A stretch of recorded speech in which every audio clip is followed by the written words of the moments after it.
It's John Ross here, and this is the first installment of the Invest in Yourself Personal Growth Co. weekly video cast installment known as Personal Investing. I'm here with my aunt, Inga Hammond. Say hello. Hello.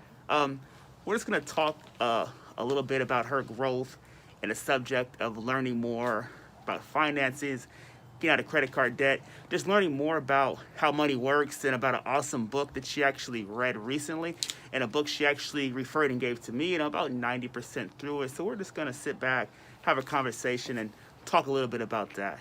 So I know recently you had told me you went on like a financial journey, like a money type of a makeover. Mm-hmm. So what kind of brought you to that? What made you want to even think about that? Because so many people, they never think about it. Well, I think you get to the point where you begin to think about what you have, and then you start looking at your debt. Mm-hmm. And my husband and I decided that we wanted to begin reducing our debt.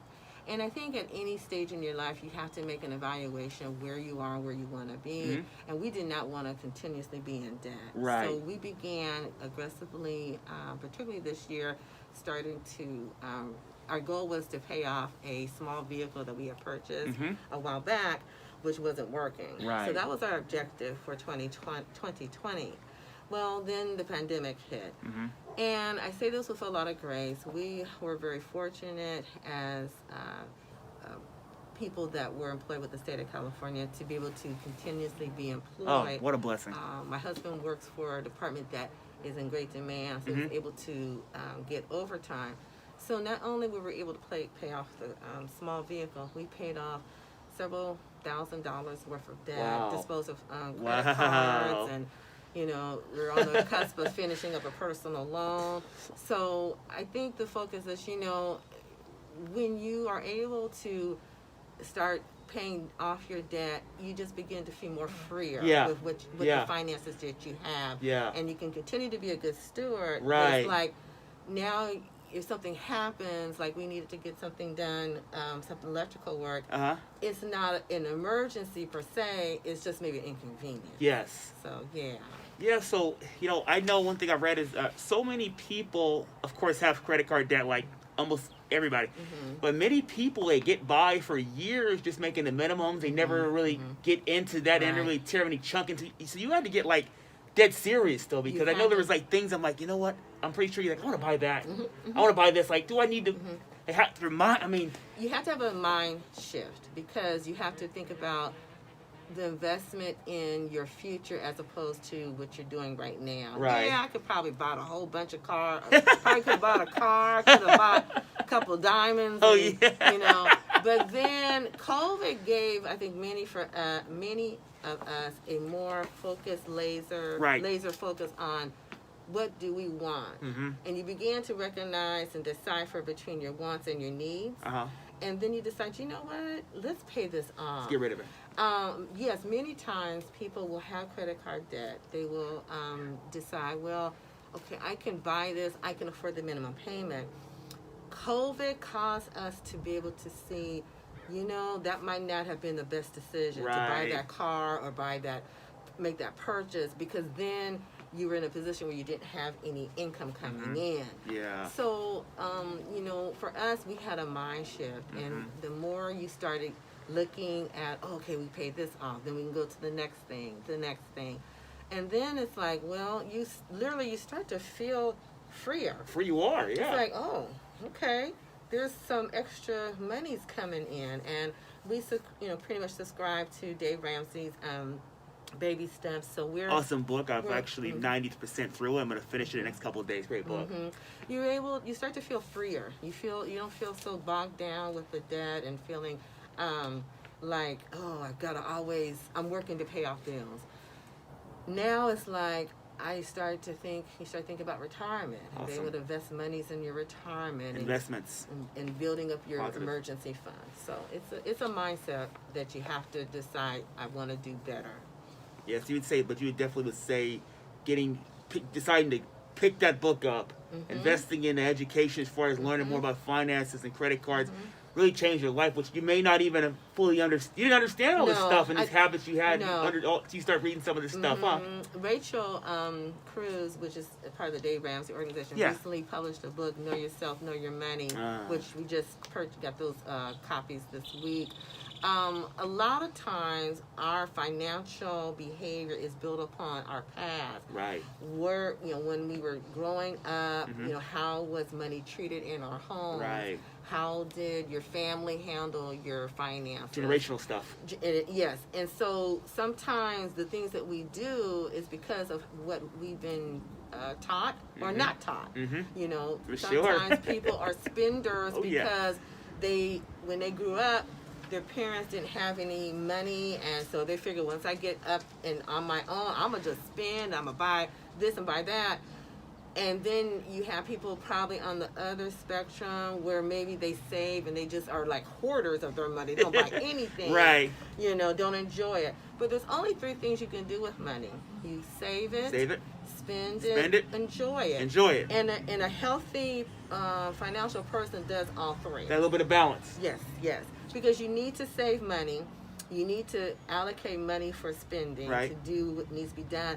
But then you need to enjoy it, because then what happens is if you can enjoy some of your money as you go, within means, then you probably are not going to get caught up in the excessive. Well, I ain't never took a vacation. I'm going to take a $30,000 vacation, and you only make $40,000 a year. What are you doing? What's going on? A lot of people. So balance is really important, and also just recognizing sometimes we are triggered by things. Right. Glenda Bridgeforth wrote a book called Girl, Get Your Money Straight. She talks about in that book about her own experience of a financial journey, and talks about, I think, a person in particular who sometimes we're not so much trying to keep up with the Joneses, we're trying to impress other people. Yes. And yes. particularly people of color, we historically have not been taught. Right. And there are some exceptions to this, but Many of us. as a generation, we're learning how to handle our finances.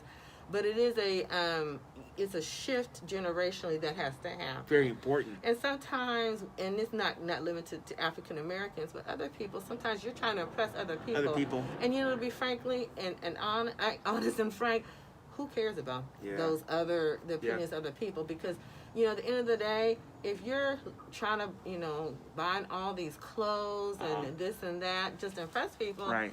and it's like they probably don't even care. Right. They're gonna give you one quick look. Okay, And that's it. that looks like. But you done gone. You're in debt. You're in debt. You spent $600 on the Macy's card, and you didn't have that, and now you have to pay that back. So it's a mind shift, and I think more than anything is just settling down and being content Right. with what you have. Always spending less than what you have. What So you never have. spend to the extreme. Right. Because things happen.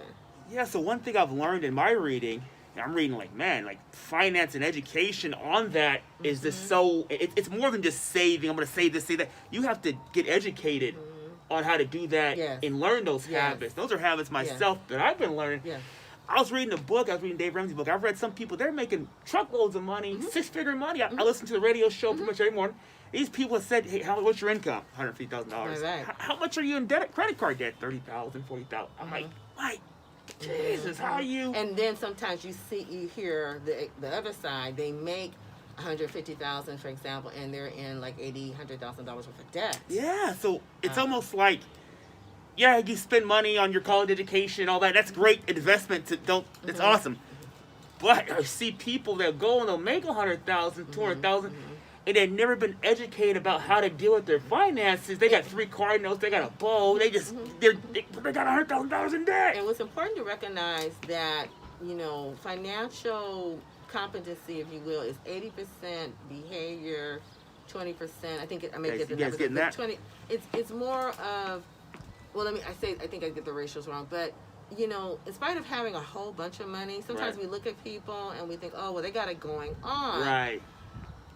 You can make a lot of money and you can be very foolish with your finances. They might not even have $1,000 in savings. They probably don't. Very possible. So, Awesome. it's a mindset, it's a behavior. So again, you can have someone that makes $55,000 and they're good with their money. They've got, emergency fund. They've paid off all their debt. They have, 3 to 6 months of an emergency fund. They're investing 50% of their income, Right. saving for children's college and this and that. Then you have someone that makes double that. Double that. And they might have $300 in the bank. And they have all the bling, all the cars. Right, they pay, everything. And, they've got student loan debt, they've got credit card Yeah. debt, and, their finances are not handled very well. And what's important to recognize is all those things put pressure, Yeah. a lot of pressure on you. You want to go to work and enjoy your job, Right. enjoy your family, enjoy your life, and not have to be, you don't want to have to be in a position where you have to work a second job. Right. But certainly that's something people have to do sometimes to achieve, to get some stuff paid off. Yeah. Okay. So again, I'm here by Aunt Inga Hammond. She's made a personal investment in her education by learning about finances. Again, a lot of from the Dave Ramsey tree. I said I've read most of the book myself. It's changed my mindset about a lot of things. A lot of people, they go through life and make truckloads of money and end up broke. They end up filing bankruptcy and they're in trouble. So it's great to earn cash and go to school and get a great job. But you got to learn about finances, how they work, how to save, and credit cards and all that. I'm John Ross. Catch me again next time on the installment of Invest in Yourself Personal Growth Co. The segment is Invest. You guys take care. See you next time.